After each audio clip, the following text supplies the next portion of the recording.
ఇది కేవలం సమాచారంగా మాత్రమే భావించండి. వైద్య నిపుణులను సంప్రదించండి. హలో హాయ్ నమస్తే వెల్కమ్ టు సాక్షి లైఫ్ మీ ఆరోగ్య నేస్తం. విటమిన్ B3 లోపాన్ని అధిగమించడానికి అవసరమైన ఆహారాలు ఏంటి అనేవి ఇప్పుడు తెలుసుకుందాం.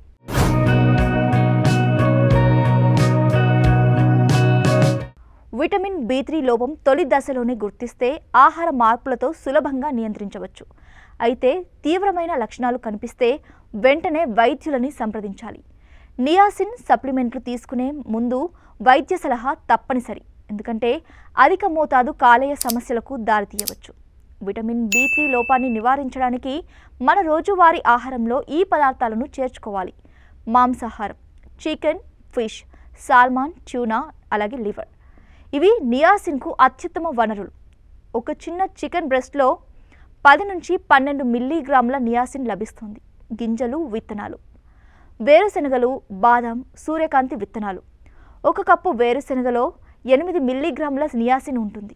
తృణధాన్యాలు, గోధుమలు, బియ్యం, జొన్నలు, రాగులు. ఇవి తెలుగు వంటల్లో సులభంగా చేర్చుకోవచ్చు. కూరగాయలు, బంగాళదుంపలు, క్యారెట్లు, బఠానీలు, పుట్టగొడుగులు. 1 మీడియం బంగాళదుంపలో 2 నుంచి 3 మిల్లీగ్రాముల నియాసిన్ ఉంటుంది.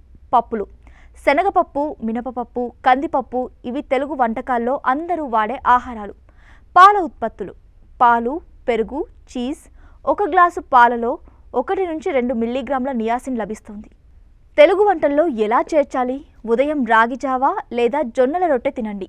మధ్యాహ్న భోజనంలో పప్పు, కూరగాయల కూరలు, బ్రౌన్ రైస్ చేర్చండి. సాయంత్రం స్నాక్గా వేరుశెనగలు లేదా బాదం తినండి. మాంసాహారం తినేవారు వారానికి 2 సార్లు చికెన్ లేదా ఫిష్ కూర తయారు చేసుకోండి. జంక్ ఫుడ్, ఫాస్ట్ ఫుడ్ను తగ్గించండి. రోజు విభిన్న ఆహారాలను ఆహారంలో చేర్చండి.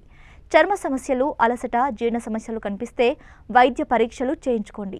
మన ఆరోగ్యం మన చేతుల్లో. విటమిన్ B3 లోపం చిన్న సమస్యలా కనిపించినా దాన్ని నిర్లక్ష్యం చేస్తే పెద్ద ప్రమాదాలకు దారితీస్తుంది. మన తెలుగు వంటకాల్లోనే ఈ విటమిన్ను సమృద్ధిగా పొందే అవకాశం ఉంది. ఈ రోజు నుంచే ఆహారంలో మార్పులు చేసి ఆరోగ్యాన్ని కాపాడుకుందాం. విటమిన్ B3 లోపం కారణంగా శరీరంలో ఈ వ్యాధులు తప్పవు. ఆధునిక జీవనశైలిలో పోషకాహార లోపాలు సర్వసాధారణంగా ఉంటాయి. అందులో విటమిన్ B3 లోపం మన ఆరోగ్యానికి పెను సవాలుగా మారుతుంది. ఈ విటమిన్ లోపించడం వల్ల చర్మ సమస్యల నుంచి ప్రాణాంతక వ్యాధుల వరకు వచ్చే ప్రమాదం ఉందని వైద్య నిపుణులు హెచ్చరిస్తున్నారు.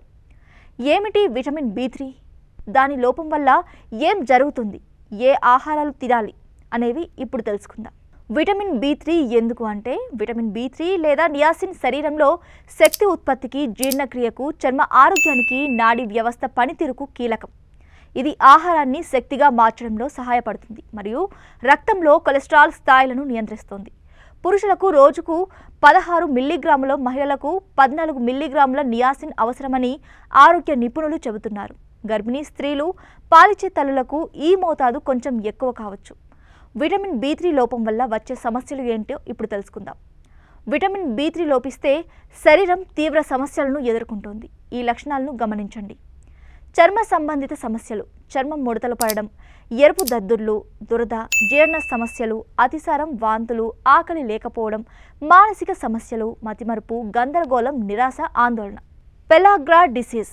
విటమిన్ B3 లోపం వల్ల చర్మం గరుకుగా మారడం, అతిసారం, మానసిక అస్థిరత, డయేరియా, డిమాన్షియా వంటి లక్షణాలు కనిపిస్తాయి. వీటిని నిరోధించడానికి చికిత్స తప్పనిసరి, లేకపోతే ప్రాణాంతకం కావచ్చు. తెలంగాణలో గ్రామీణ ప్రాంతాల్లో పోషకాహార లోపం వల్ల పెలాగ్రా కేసులు గతంలో నమోదయ్యాయి. జంక్ ఫుడ్ ఎక్కువగా తీసుకునే యువతలో కూడా ఈ లోపం పెరుగుతోందని వైద్యులు ఆందోళన వ్యక్తం చేస్తున్నారు.